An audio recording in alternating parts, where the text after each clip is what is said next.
So we're live. Hello and welcome, everyone. Woohoo! So here we are, episode 5. How is this 5 months already that we've been doing this podcast series for? It's quite incredible. We've really touched on some juicy, expansive topics over the time. So we are live on Facebook every month with a podcast episode, and we have a YouTube channel, and the comments and the link for that is in the comments. So if you want to come and watch our past episodes, then please do go over to our and subscribe. Click and subscribe to our YouTube channel, and we'll head over there. And today we're going to be talking about light language. Like, is it really a universal language and a universal tongue, or is it somewhat cosmic confusion? We were having a really powerful conversation about this, weren't we, Marina? Mm-hmm. We certainly were. Yeah, and we thought we want to have an episode around this, and just to really discuss into the realms of this and see what comes through from the Akashic Records. Are you oh, we've got some comments. Oh yeah, okay. So yes, so here we are. So if you don't know us, I'm Natasha Nicole Harris. And Marina. I'm Marina, the Soul Alchemist, and we're both Akashic Record, experts, teachers, channels, healers. We've both actually trained in the same modality, and here we are collaborating and just really sharing the truth from the Akashic Records through, and also bringing through wisdom, but also collaborating and connecting with each other to show that from an ascension perspective and a new earth perspective, that we're very much in the paradigm now of stepping into collaboration, not competition, not sister wounding. We're kind of breaking all of those paradigms and that conditioning, and just really demonstrating that it doesn't matter what we do. Our uniqueness, our soul coding, our gifts, even if we've trained in the same thing, are all going to come and be received in a very different way because we are unique. So so we are here with another fantastic episode. And hi, Sonia, good to see you here. Sonia, great to see you. Yes, it is really interesting, and this really is, we have these conversations, we have these topics of discussion between Marina and I. We go off on tangents, and we really want to just bring these conversations to the wider audience. And the invitation really here is to take what resonates and truly leave the rest. This is for open curiosity. We do believe that shift and change happens as we really step into the curiosity element of, like, what are we actually living out? Are we living out an old paradigm? Are we living out an old paradigm wrapped in new age spirituality, or actually are we stepping into the new, like a new paradigm completely, ones that work for us, that are, really allow us to shine our gifts, shine our uniqueness out into the world, and really support things. So there might be some things that we say that may trigger or activate you, and just to notice that. It's just the invitation. If it doesn't resonate, that's okay. But notice what's happening in your body as we talk about certain topics, because I know that sometimes when Marina and I get together and we chat, and there'll be some things I'll be like, oh, that really creates something for me that I need to look at, be curious about. Do I choose to move through it, navigate it differently, and release something that is perhaps still stuck in an old paradigm to allow me to move forward? So if you love these conversations, please click like, share it with others. Let's get the word out, and let's start having more powerful and meaningful conversations that really contribute to the greater good and the shift in consciousness. So that's just something I wanted to share. So today we're talking about light language. So I wanted to start off with a definition from good old ChatGPT. Because, why not? We're going to bring a bit of AI into this. It's a bit of a blend. So for me personally, and I've just actually lost bloody definition. For me personally, I've got it here. For me personally, I don't, from a traditional way, kind of use light language. I don't speak light language. which is, I think, traditionally what we believe light language is. It's a spoken thing. But if we look at ChatGPT, it refers to a form of communication that is believed to be channeled from higher dimensional beings, or the universal consciousness, which of course the Akashic Records holds that universal consciousness, often expressed through spoken sounds, gestures, so people do a lot with their hands as well, and symbols, which is really cool, that do not conform to conventional language structures. Practitioners of light language claim that it operates on a vibrational level and can facilitate healing, activate spiritual DNA. Absolutely, it's very much about activation, and assist in spiritual growth by transmitting energetic frequencies directly to the listener or the viewer's energy body. It's saying that the origins of light language is not clear, but it's largely tied to channeling and spiritual practices rather than historical linguistic development. And some people associate light language with ancient or angelic languages, but these claims are not supported. And that's where ChatGPT then goes all kind of like formal. So we'll, but that kind of gives us all a kind of like a basic background of what light language is perceived as. Yeah. And for me personally, I've been very interested in light language for a number of years. And there was one lady that still is very much doing the light language. And there's very few people that I actually tune into light language.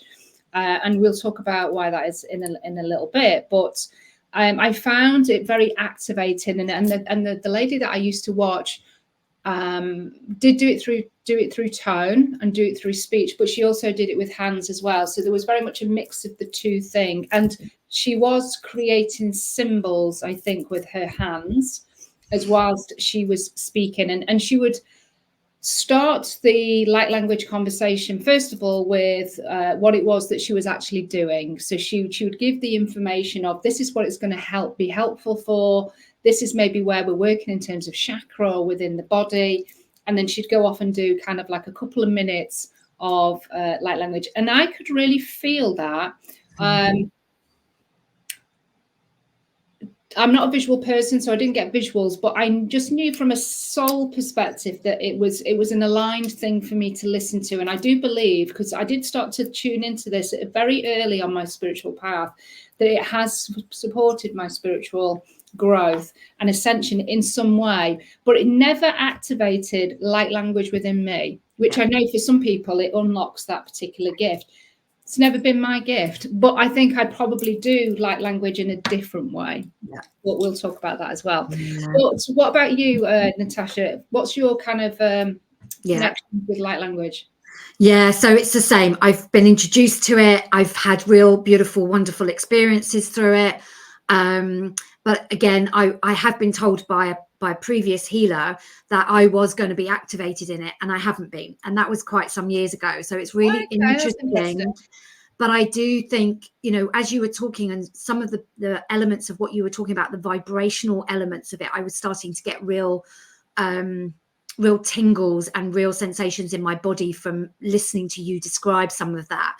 And so I'm just wondering if there's any, like, if you're listening, what it brought up for you, what does light language even mean to you? I'd love to know in the comments, like, let us know, because it means so many different things for everyone, and there's no right or wrong. It's just it's a meaning that we take from it. But traditionally, what I believe, you know, or what I've led to believe light language is a spoken tongue of angelic realms that we can't understand in our own language. Yeah. And it comes through like that in light codes. But for me, I feel the codes are in the spoken word, whether we're speaking English, Spanish, Japanese, you know, Portuguese, which I'm trying to learn, not very well, or if it's spoken in the angelic realms and angelic languages. Everything we speak has a vibration. Everything we say, everything. This is why, like hand gestures. I mean, I talk a lot with my hands. You've seen me live, but it's like they still activate, even if it's not coding symbols as such or drawing symbols, where it's intentional. It's where it's intentional. It's like, and that's the other bit, is the intentional element of it. It's like what you were saying about the lady who you used to listen to. She was setting very strong intentions about what you were doing, what she was doing, what was being called into the space. And I feel that that's such an important element of it. But everything we speak has a code, has a frequency, has a vibration that we want to discern, we want to listen to. What are we speaking? How are we speaking? What's the intention behind our words? Is it to harm or is it to bring light? So everything we say, everything we gesture, and interestingly, Reiki, when I first learned Reiki, is all about drawing symbols over the body. Yeah. So you're actually physically drawing symbols, and that is a light code as well. That would be a light code, yeah. Yeah. So, which I never really understood, because that was right at the beginning of my journey. So just reading what Sonia says. When I listen to spoken light language, somehow I always understand exactly what the message is. I tend not to speak it myself, but I do write it. So that's really interesting. Really interesting. So so you can feel and interpret and translate in your body the meaning and what the message is, which is really beautiful. Yeah, it's powerful, really powerful. Yeah, I mean, for me, I believe that the light language, as you said, it's a frequency that I perhaps don't bring through in a conventional way, because I still have like conversations. But I've been saying for quite a number of, like, for a good year at least, when I'm in like conversation with my clients, I do say that there will be healing that comes through my conversation with you, because I'm activating healing at the same time. Some of that's intention, but that's also something that I've come to learn about myself, and I've had no proof that that's been given. It's knowing, because that's my strongest sense, that actually these conversations need to be part of the session, because there's so much healing that is actually coming through, channeled perhaps from the Akashic Records, channeled through my guides, but it needs to come through my mouth also, as well as the pendulum and all of the other stuff. So I think that it can be, these light codes can be given, as you say, just through our conversations as well. Yeah, absolutely. And that's why I feel that, like, as you say, it's so potent when you are in the same space or even on Zoom having conversations, that, with a client, when you ask them questions as they are also speaking, you ask them a question that is coded with a frequency to remember, reawaken, reinvigorate something within their cellular memory. And as they speak it, they are actually healing themselves. So there's something very powerful that's going on in that space. And, when I do my activation meditations, I am visual. So that is my strongest sense. I receive the visual, and then I'm guided to speak and translate that visual into a spoken description that people can follow. And I know that is those activations, those meditations that I guide through have light language and healing codes within them, for sure. I also believe that actually now the power of conversation, the power of sisterhood, the power of coming together, brotherhood, sisterhood, whichever, is healing in itself. So when I know that when you and I have a conversation, Marina, we activate something in each other in those conversations, and we're doing the same and repeating this here, that I go away and I know that something within my vibrational frequency has shifted, something around my paradigm, my understanding of what I want to call more of in, and my intention of where I'm going has shifted without a shadow of doubt. Yeah. So I think we're kind of sharing this because I think some of you will be watching this thinking, well, I want to learn light language, or how do I go about learning this, and will I ever be able to do that? And I just kind of like, well, that's just one form of light language, so kind of let go of that and just start to bring consciousness to your language and the words and the intentions that you put behind them, and those beautiful conversations you can have with people where you hold space and just to give them different perspective. And that is your light language. That is your coding that you're giving to people. So that's so beautiful. Yeah, I think we're all healers, and you may not believe that you are, but we are all healers in all different types of ways. Whether it's formally, whether it's kind of in the kind of corporate way, whether it's in the holistic way, or whether you're just a really good friend that holds space and can give new perspectives on things, or just there to give a big hug, or to do whatever it is to do. For some people, they heal. They're an amazing like financial analyst, or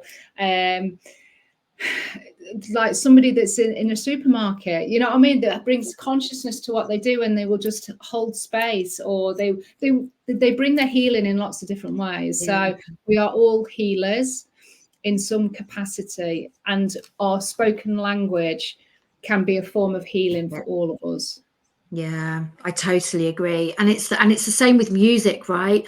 You know, musicians that create, they're given the music. Artists, like art is coded with frequencies, with light language, with activation codes. And so, you know, with music, and you know, we're listening to the beats. Do they support us, or do they like bring us down? You know, we know when we listen to a piece of music that's uplifting, we feel it through every cell of our being, and something is shifting, something is changing. We are, even if it's momentarily, but then it compounds. So when we have a moment of feeling good, feeling amazing, feeling, you know, expansive, we've shifted something that's permanent. It might feel like it's fleeting, but it does happen permanently. So there's this sense, and I don't know if you want to talk a bit about the binaural beats and the solfeggio and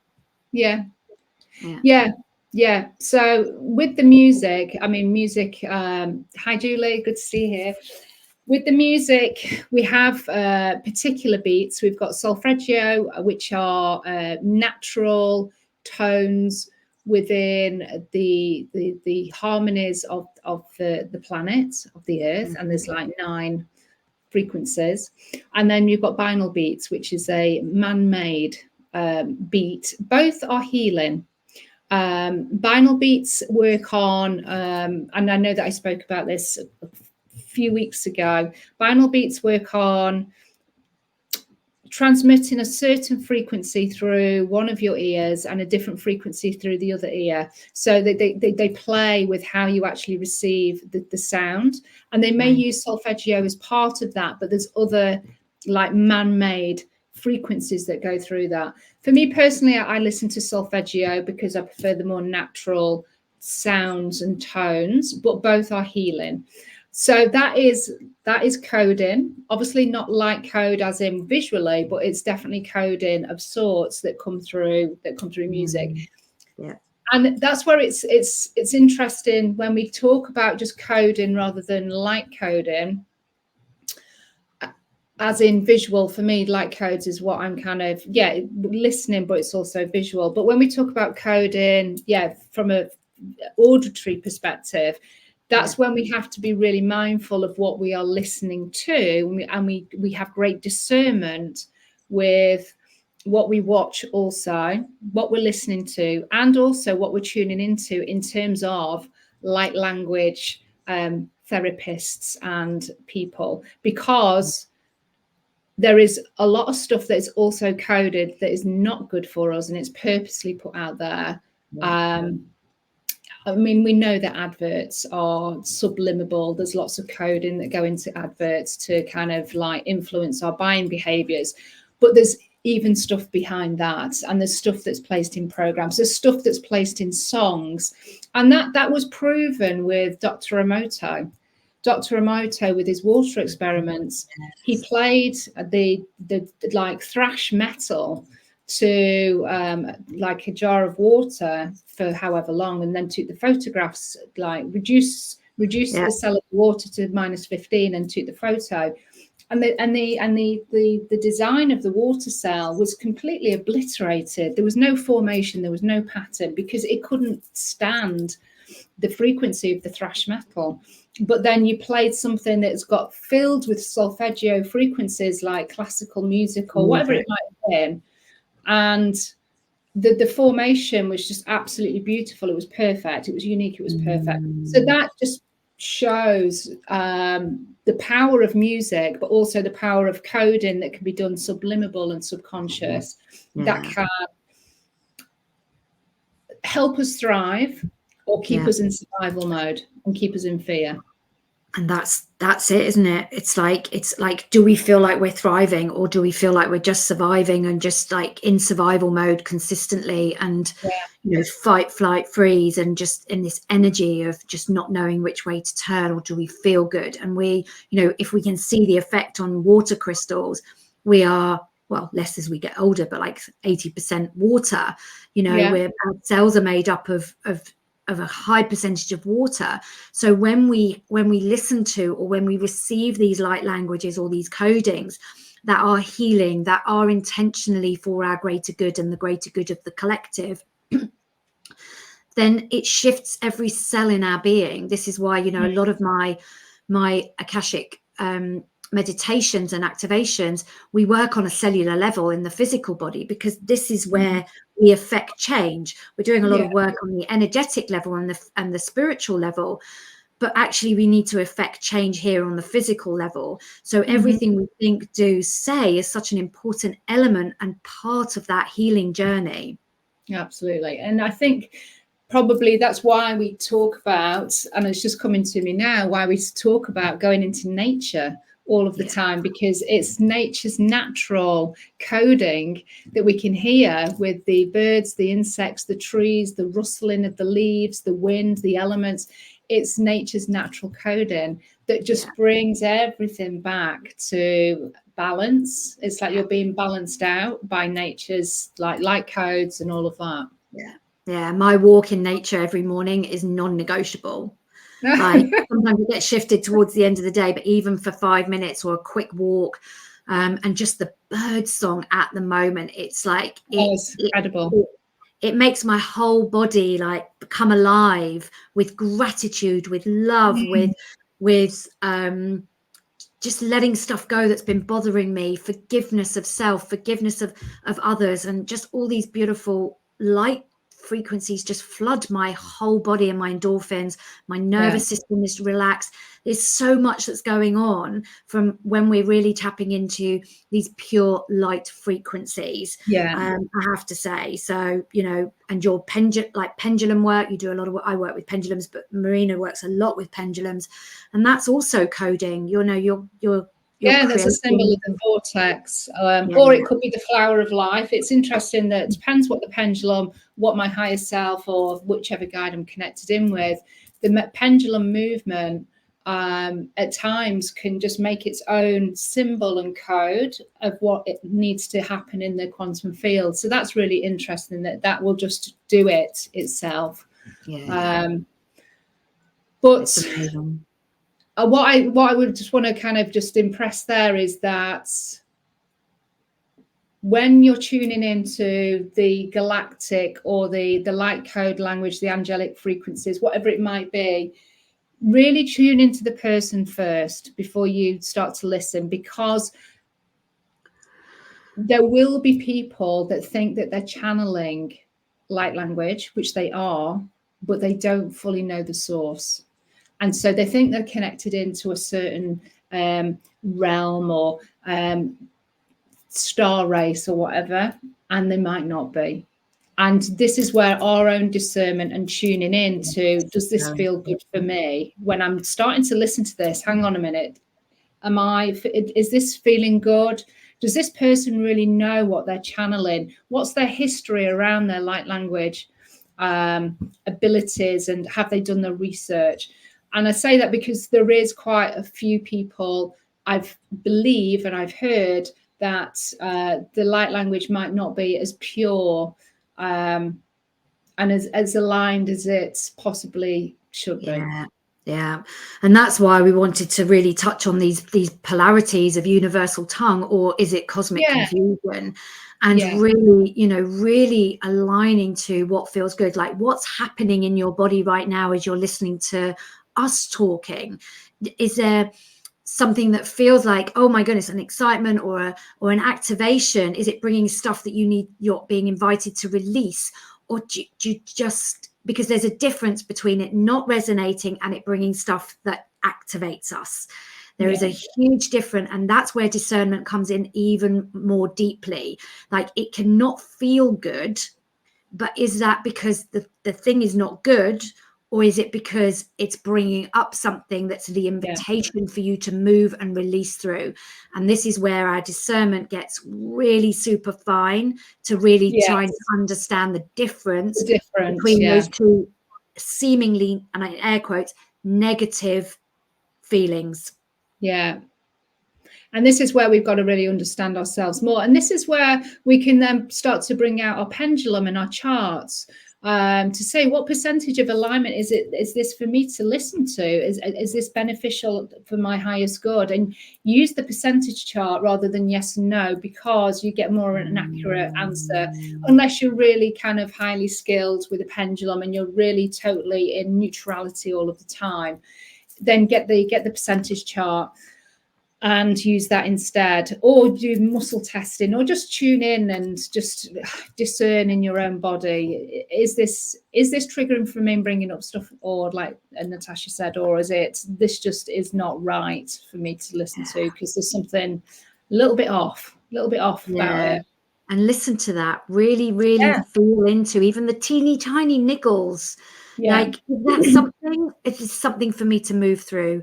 And the more we are, used to doing this kind of work, the spiritual path, I think the finer those nuances become, and it's like they're kind of sometimes easy to ignore and going, oh no, it's okay. But like, what are we submitting our frequency to? What are we submitting our energy bodies to?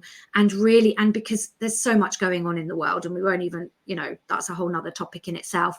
But Sonia says, this feels total truth as I'm listening to you. I really get the bit about people speaking light language but coming from the wrong place. I've experienced it too. Yeah. So this is what we really wanted to highlight, to say that that there is no right and wrong, but to really allow you and invite you to really discern now and listen to those finer elements, the fine tuning of the frequencies that you're listening to, the people you're surrounding yourself, the conversations that you're having. Are they really empowering, or are they disempowering? They can sometimes feel empowering, but they are actually disempowering us. Yeah. So I just wanted to extend a little bit more about the nature and the codes. And this was something that came through to me from a little bit of work that I did with a lady a couple of weeks ago, where she took me into meditation and connected in with universal consciousness, which they probably would have gone through the Akashic Records somewhere along the line, to see what could be brought through that would help the collective from a healing perspective, or wisdom. We was focused on wisdom, and I was taken to a space in Greece. Greece is my soul home. I just have a deep connection with any part of Greece, and I don't know if there's like an Atlantis connection or something there, but I was taken to a very small cove, very quiet. I can remember that there was just no sound. It was so peaceful. But what I was really drawn to was the beautiful coloured aquamarine sea, and I was just hypnotized by the light reflection and the light codes that come off the water. Wow. And obviously we've got the waves, but what I was given as the universal truth was this element of solar light code that's coming from our sun, which, that's our light coding that we naturally get every day. Well, maybe not in the UK, but we have a light coded kind of like star that gives us these light codes naturally for free, which is amazing. It was hitting the water, which is the water element. It was the sea, so there's the salt within there, and there was something about this blend of different elements that were healing. And so I was very much given that if we can go and sit, in particular, it was connected with Greece, because the space that I was, there was no pollution. And so we're starting to pollute, well, been polluting our waters for a long time. Yeah. And part of that, I think, is it's removing this natural healing source that we have of being able to get the light codes, the pure light codes, connected in with a clean sea, with natural salt and all of the marine life that's in there, that then we can absorb. And because we're polluting our waters, we're polluting the planet, there's less and less of these spaces where we can receive these healing light codes. And that's what I received. That was just part of what I received in that particular journey. So that's nature's light codes that we can actually go and receive, even if we just went to somewhere local that had water, and we could just see the water, the light coming off the water. There would still be the earth element of the soil or the sand or whatever was. So we've still got that, ability to just breathe that light code in, watch the light reflect, and we're receiving those light codes from nature. Yeah.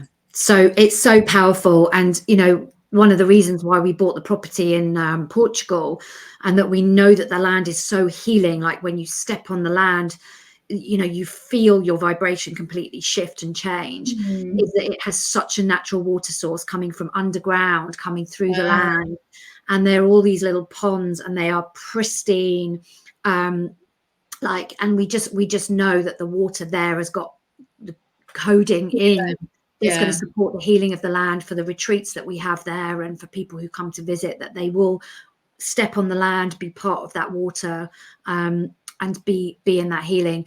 And it's interesting you talk about how you were given it, and we're all given it in so many beautiful different ways, aren't we? It's like, and this is where we really want to discern what feels right. And for me, it's like, it was spiral codes, like these light frequencies of spiral codes that were the light codes for me, that each contain that universal nature source, because everything in nature has a spiral element.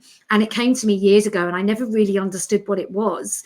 And so over the years, it's become clearer and clearer as to why spirals are a huge part of my work: spiral light code, spiral healing, and all of these things. So, sometimes we're not even given all the pieces, but we feel it. There's something there, and we keep following the threads, and we allow ourselves to just to see where it goes. But it's beautiful. And I think that the Akashic Records as well have their own frequency. This is also a universal code that is being, because obviously we're talking about the Akashic Records, so how does this all fit in? And this is about really truly empowering ourselves to listen to what feels right for us, but also understanding that everything has that layer of understanding of coding, and the Akashic Records are a part of that light language as well. So when you're working with the Akashic Records, you are also part of the light language frequency shift. Absolutely, in whatever form that is. So for me, for those that have worked with me, that I channel, and I'll go into channel, and the healing codes that come through, and that's direct coding that comes from the Akashic Records. But for some of you, you're connected in meditation, or you go off and write, or like Sonia says, she does symbols and she writes the symbols, or she draws the symbols. That will all be coming through in some form. That will be connected to the Akashic Records as well. So, absolutely. So we're all talking, we're all connected to source wisdom and source information, and we are channeling similar things, speaking similar, having similar conversations. It'd be like, I'll say something in a particular way, and then a week later I'll hear someone say it exactly the same way, and then I'm like, that's my confirmation that actually what I'm receiving is true. It's coming through someone else in the same way as well. And like, we're all connected through these things. So there's just this element of really, I guess it comes back to, again, this discernment of what are you listening to? How's it feeling? Listening even finer and deeper into it, whether it feels destructive or whether it feels like it's activating you and supporting something towards your next level of growth and expansion. Yeah, absolutely. And just looking at our list, we've got a little list here. Where are we If we've going? covered everything, what we've also got on here is pendulum light frequencies. So just that is another tool where, as you know, that I have metal pendulums from beautiful Eric Hunter's website, and that very much works off light reflecting off the metal pendulum, which of course you can't have with a crystal pendulum either. Oh, we got a snap. That's so funny. The funny thing is, I bought this before I even knew Marina. Yeah. Yeah, but it's called it's the Akashic pendulum, so we're both going to have it. Yeah, well, of course.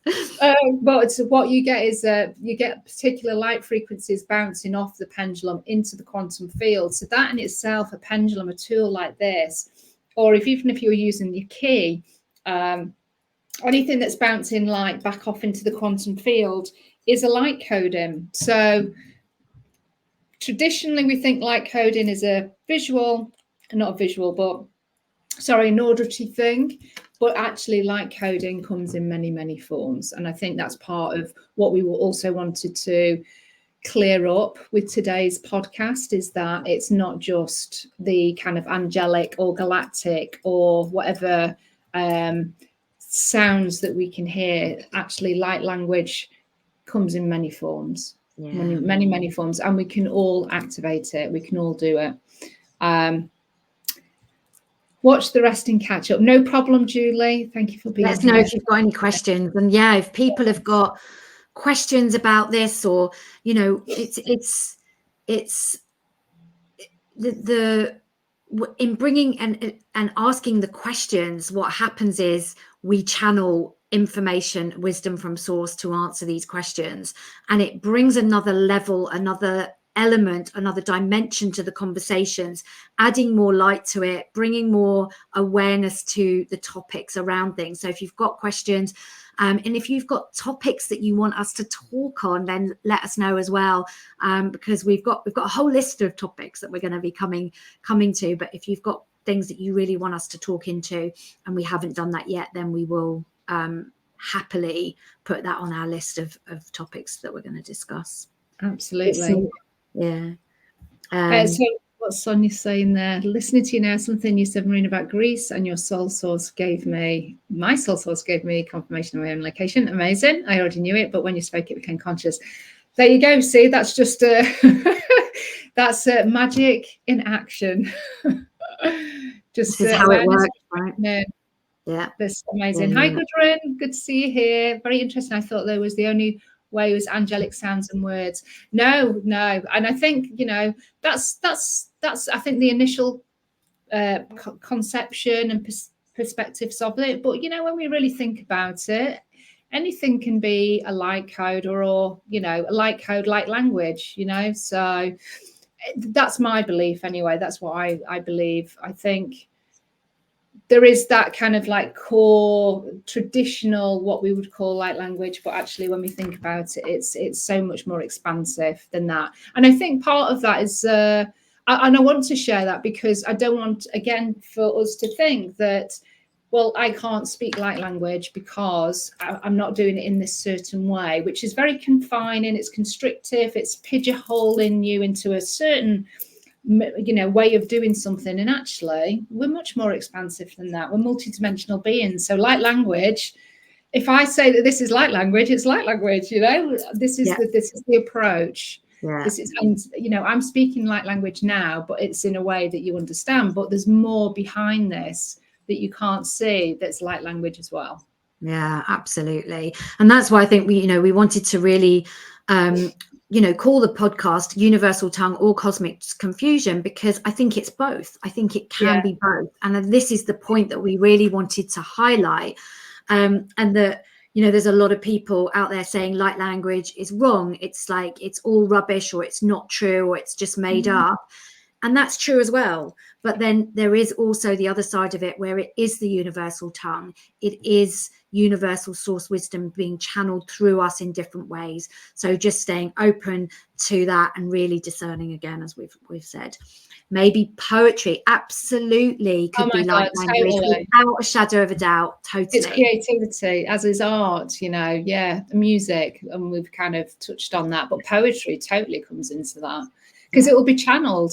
So that the fact that it's been channeled from source or channeled from a higher realm makes it a language of sorts, doesn't it? So, and there will be coding. I'm getting so much confirmation, coding within that. So, yeah, absolutely bang on there, Gudrun. Yeah, for sure. Yeah. So it kind of just brings to mind that, you know, these abstract arts that people say, oh, a 3-year-old could do that, or it looks like a 3-year-old could do that.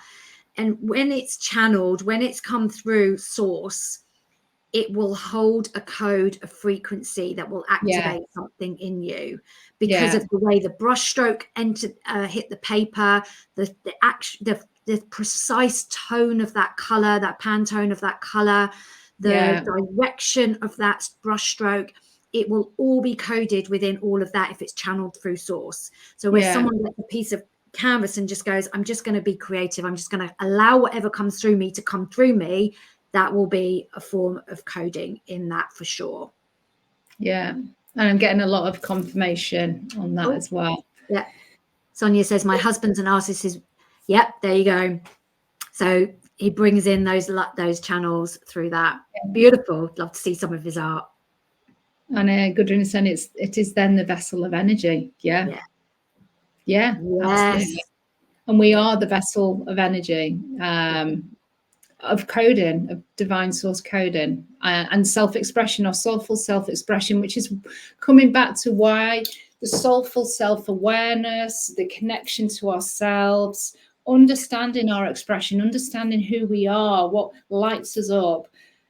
It's all part of this creative expression, because we are part of creator. We're a tiny slither of creator. So we're here to express ourselves whilst connected in with divine source, but we have our own creative expression. And if we don't know ourselves, and we're kind of confined by being on the hamster wheel and by our trauma and all of that stuff, we diminish this creative expression and the coding that we're able to administer to the collective, but also to receive for ourselves. So it's really key that we find, I guess, our creative expression as part of our ascension process to maximize this coding and, you know, amazingness and our human experience to the maximum level. Yes. Wow, indeed. Yeah, sorry, I was just going into channel. Yeah. And this is it, isn't it? It's like this is the, you know, that created a frequency for you of wow. And that really, there was something that you understood. And we always know, I always know when I'm channeling, because someone will say, can you just repeat that? And you'll be like, no.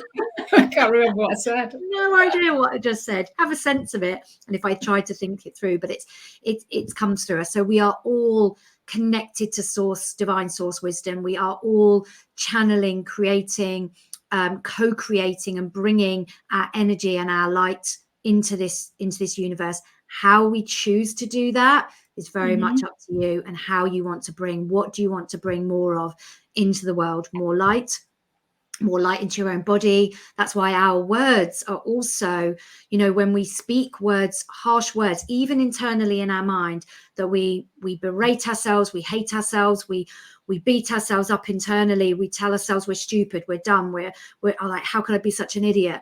These are all things that we are also coding within ourselves, and we're shifting our own frequency. So be kind to yourself. When you catch yourself saying a harsh word to yourself, shift it to something that holds more light, has a more of a light frequency. Say, I'm trying my best. I'm doing my best right now.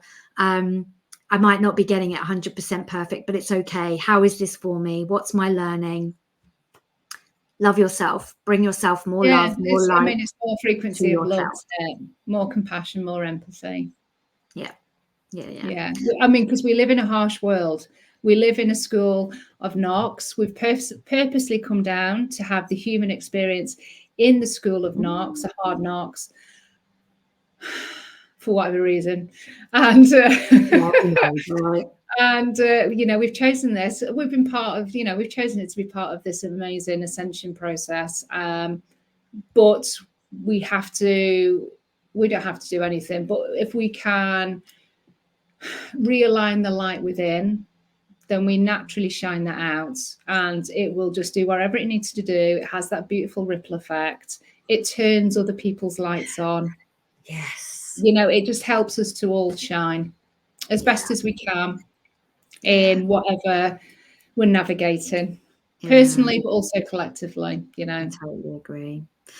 Gudrun says, so perfect today, thank you. And also Claire says, needed to hear this. Thank you, ladies. You're so welcome. Thank you for joining us in this conversation. I mean, it is just expansive for me. I know that we're having these conversations, we're bringing these to light, and we're just offering something here to shift a perspective, shift an understanding of something, and start to work more towards our collective ascension.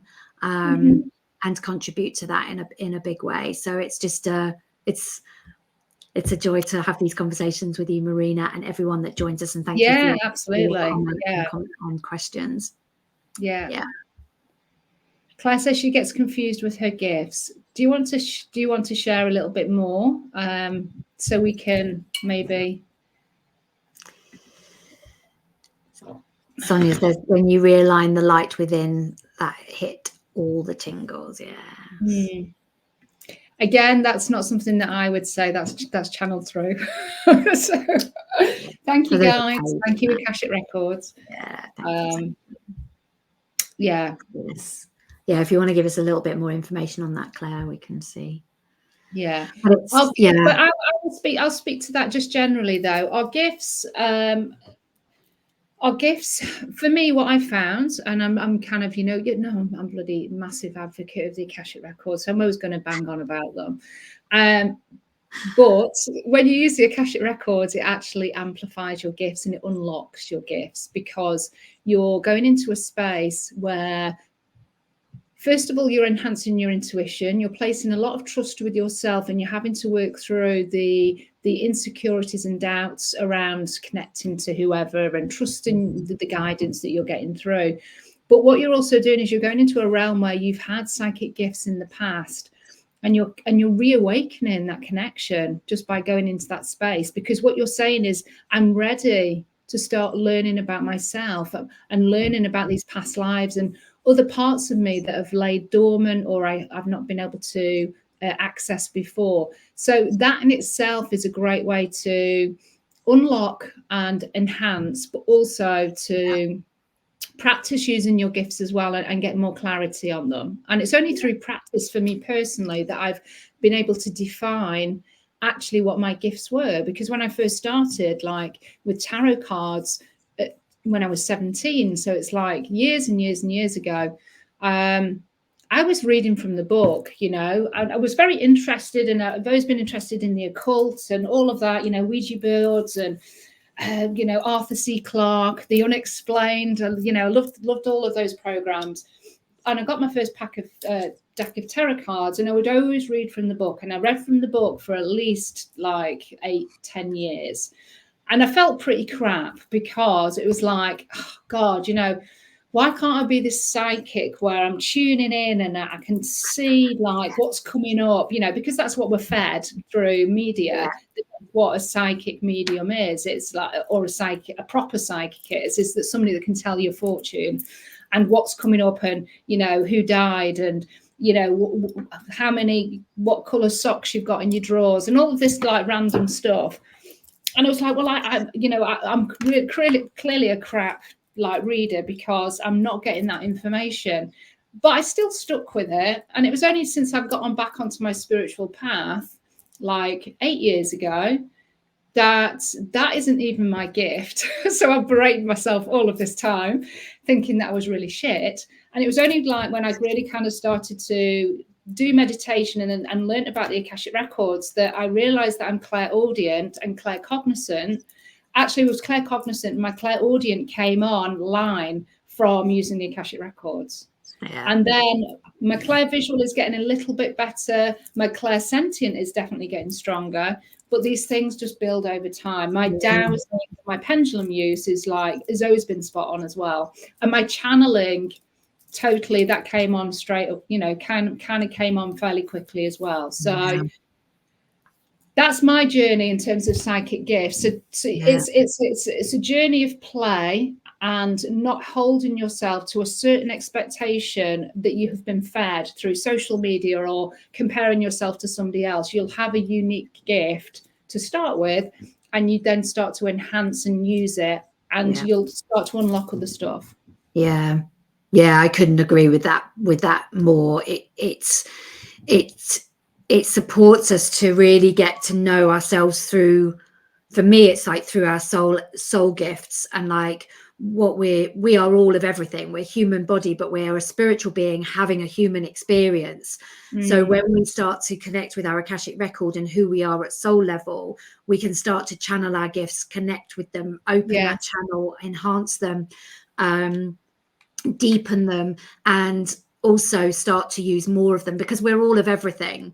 So usually, as Marina says, it does start with something. I just had a knowing, and I think that's what Claire says. She just says, you know, I just know things, see double numbers and energy and vibes, think just need to be. So it's like when we allow ourselves to lean back a little bit, because I think that was like, again, you know, as you were saying, it's like so much like mixed messages about what we should be doing when we're doing this stuff, and we all have a unique way of doing it. So for me, the Akashic Records unlocks our uniqueness, our unique path, and allows us to build our trust in who we are and what we're offering and how we're working with integrity, with responsibility, with a sense of holding it lightly, and then we can deepen the other things, because we're all of everything. So for me, it was about knowing, then it was more about visual. Now I sometimes hear things, sometimes I'll feel something, you know. So it's like we all have the ability to tap into all of it, but which one feels more innate. So if you have an ability, Claire, to, you know, about people who pass and messages that come through, you know, do maybe a course, maybe you need to look at mediumship if you're kind of going down that route. Mediumship is your thing for sure. As Gudrun says, that's the point, not to compare and compete, but develop your own unique gifts and crafts them in your own unique way.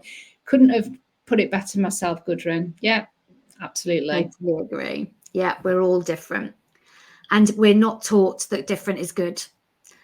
You know, for many years, I you have to follow the sheep, follow the pack, and that's part of the collective programming and fear and stuff. Is we've been basically, from a educational age, and also through our conditioning and family conditioning and upbringings, is to go into education, and we either come out as a worker that goes out into the workforce to keep everything running, the corporations running, or we go off to fight. They're the only two options that we're given or we're taught. And obviously, if we break out of that, or we don't fit into those two things, then we're judged. We're judged hugely. Yeah, absolutely. And education hasn't really changed that much. Education is still very Victorian in the UK. So it's unbelievable how what level it's still at. It's just like, and I've got two kids in secondary school, so it's oh my God, it's mental. It really is mental. It's crazy. And so, you know, I think that's a big part of both of our works, is to really allow people to stand in their uniqueness, to shine. You know, for me, it's about shining brightly as a unique being, how you bring your gifts, how you bring your wisdom through, and allow yourself and give yourself permission to, you know, just shine differently from everybody else, because this is how we change. This is how we change the direction we're going in as a collective. And those are the conversations that we're here to have, to support people to know it's safe you know, the podcast name is around safety and ascension, to really, you know, feel safe in being different, feel safe in this ascension process, feel safe in, you know, stepping out of what we've known for centuries and centuries, and know that this is not the way forward anymore. There is a new path, and we get to walk it our way. Yeah. And so Claire, in terms of media, so what you're looking for, just go onto social media, I guess, and look for trance mediumship groups, or a trance medium trainer, and that's what you basically need to look for. Trance medium is where you need to look. Yeah, or drop either one of us an email. I know someone who's just recently trained as a medium, and she loved her course and is doing beautifully, and she's developed that with her Akashic training with me as well. So and she's just finding it really, really beautiful blend. So if you want to drop us an email, I can find out what that course was. And also just remember what we've been talking about today. Like when you speak to someone, when you're choosing a course, when you're reading their website, when you're talking to them about joining, how do you feel? What's it bringing up? Does it feel aligned with what you believe, your belief system, where you want to go, what you want to learn and lean into? So that's just an invitation for you there to listen out for these light language codes and how they feel for you in your body as you're choosing a teacher. Yeah. Wow. Amazing. Well, I think we covered all topics, all part of this topic anyway. I think we have. What a powerful conversation. Thank you so much for everybody to listen. Our next date is going to be Wednesday, the 22nd of May at 3:30 p.m. UK time. So pop that date in your diary. The topic is yet to be confirmed, so watch this space. To be confirmed, TBC. TBC. Why do you just get things at the right time? Yes, we always get things at the right time. You're so welcome. It's been absolute joy and pleasure. Love the questions, love the conversations, and thank you. And if you haven't connected in with our YouTube channel, we have our own specific YouTube channel, which is Ascension Safety and Ascension podcast. So this is our fifth episode? So we've got we've got 4 other episodes on that channel. Last month's was amazing. We were talking about the illusion of time. We've talked about karma. We've talked about some really juicy topics. So do go and put us in your ears and go and listen to those for fresh perspectives on all of the things. Yeah, and share this out if it feels aligned to do that. Let people know to come on over and subscribe to our channel, and we'll see you again next month. Thank you so much, everybody. Bye for now.